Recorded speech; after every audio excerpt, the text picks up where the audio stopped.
today we're talking about old world wines. Now, Heather, remind me, what does that mean?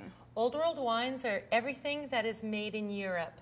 Okay? So everything in Europe, pretty easy. No kidding. And I've got a number of them here today. Well, before we get into that, maybe tell me the difference between old world and new world. To me, it just sounds like it's confusing. Well, what happens in both new and old world really is about a set of rules and laws. And I'm going to give you a little history lesson, okay, Yvonne? Okay. What happened in Europe was a lot of fraud.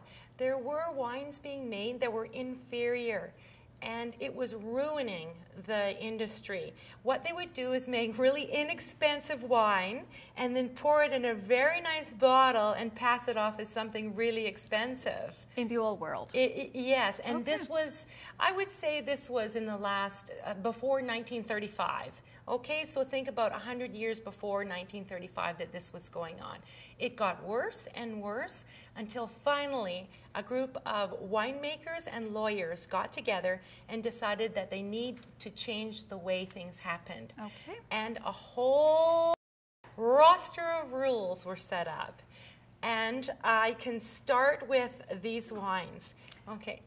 We needed to have wines that were well made and that would go out to market, and people would say, I know that wine, it's good quality, I will buy it, right? Okay. So we've got a real problem that needs to get fixed. People are completely disillusioned with the wines, so they come down with a whole pile of laws. Here is a bottle from Italy, and you can see this piece of tape right here. This is a DOCG designation, which is a quality designation in Italy.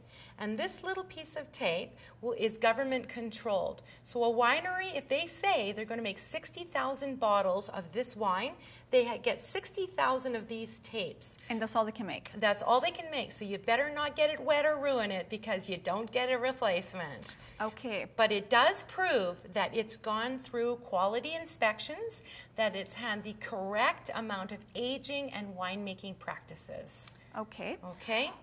But how is that different than New World? In the New World, because the Old World got it all set up for the New World. The New World can do pretty much whatever they want. They can cellar whatever way they want. They can use whatever the oak they want. They can age it or not age it. They can use stainless steel tanks or oak barrels.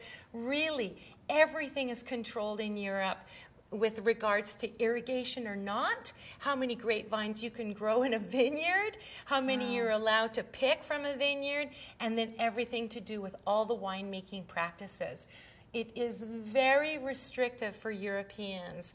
And then the New World, they can pretty much do what they want. So Old World wines really are well-made wines? Yes, they are very well-made wines. And there are stamps of guarantee for that. So I've shown you the Italian one with this stamp of guarantee, and that is a good thing. It doesn't actually guarantee the quality, but you're pretty much guaranteed that it's going to be a good bottle of wine. Okay. And then for Spain, they've got a listing of different categories: Crianza, Reserva, Gran Reserva. I've got a Reserva here. So the aging for that is 3 years total aging. So this wine has sat in a cellar, in their cellar, in a cask for 2 years. And then they bottle it, and it sits for 1 more year before it's even released to us. So it's ready to drink once you buy it? Yes, it is. Okay. It can stand some more cellaring, but that beautiful aging has already happened at the winery. And really a gem of a price. I think that these are one of the best value, well-made wines that comes out of Europe.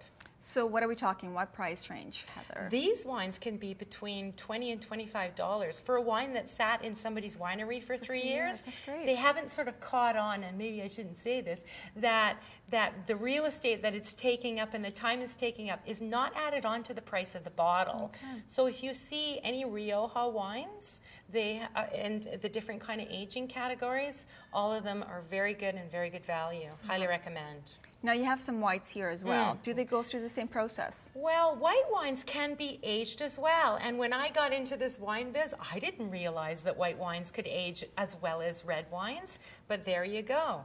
Some white wines are made with high acidity and high fruit so that as they mellow, they end up tasting like honey and sweet apples. But Heather, I always thought that white wines you couldn't cellar. You couldn't just hold for a long time. I know. It's something that I think people don't realize. And it was a real light bulb for me when I realized I could cellar them.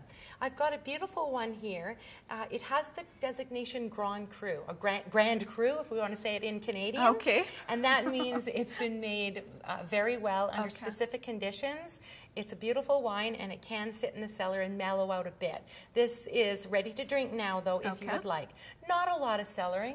2-3 years would be just fine. Maximum for a white wine, would you say? For this particular wine. Now, this wine, we can cellar longer. This is a designation of a Premier Cru. I'll explain more in the handout about that. But this kind of wine is made to cellar as well.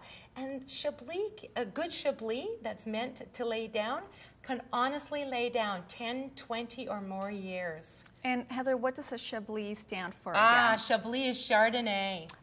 Okay. Yes, so basically we have differences in prices and types of wine, and you can either drink them right away or cellar them for several years. That's right, that's right. And do your homework on it. And you might want to have these with food. Now, what kind of foods are we talking about? European wine is made specifically to go with food. We have wine as a glass of wine, as a libation. In Europe, they make the wine to go with the food. So they find it kind of odd that we would have a glass of wine before dinner, after dinner, whenever. You would have a cocktail, wine for dinner, and then they would have maybe a beer or a brandy after. Whereas we would move our wines through all courses and before and after, or just on the deck.